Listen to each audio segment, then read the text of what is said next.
me Gayler.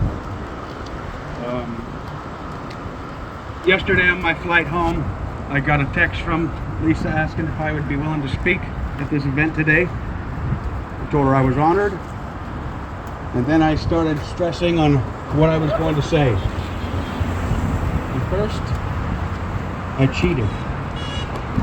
I went on X and I used Grok to write a speech for me. And I sent it to Lisa. I was so proud of myself, and she called me out instantly.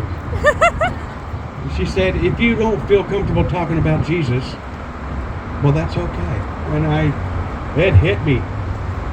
So I tried different parameters. I'll take this sign out, and nothing worked. It was all generic and robotic. So after my wife went to sleep, I got back up and I wrote this.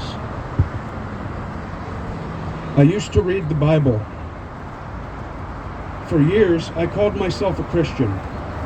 I was a particularly vulgar, angry, and drunk one. Just saying the words was all I needed, I thought. I used to read the Bible. My particular brand of faith came from more of a knowledge of God than a belief. I had an experience when I was very young, around 5, that stuck with me my entire life. I believe with my whole heart that Jesus appeared to me when I was a child, and that is why I've never doubted his existence or his divinity. I started seeking out churches on my own. Starting around 7 years old, I would take my younger sister with me to the church that was next to my mother's apartment complex when she was passed out drunk. Later, I turned to the Church of Latter-day Saints because they were the first people to invite me. The friends I knew from school. I didn't know any of the differences between any of the denominations, and I didn't care. I was just looking for Jesus. I was 12 years old and seeking Jesus all on my own. I used to read the Bible. At some point, I just stopped. A combination of drug abuse, alcohol abuse, and toxic relationships kept tearing me down on the inside, while I kept a very convincing fake smile in front up. I asked God for help all the time, but I never listened to what he told me to do. In small incremental steps, I started improving myself. I stopped smoking cigarettes. I stopped drinking in excess every single day. I inundated myself with politics, but surrendered countless precious hours, days, and even years worth of time to video games, thinking they kept me out of trouble. I used to read the Bible.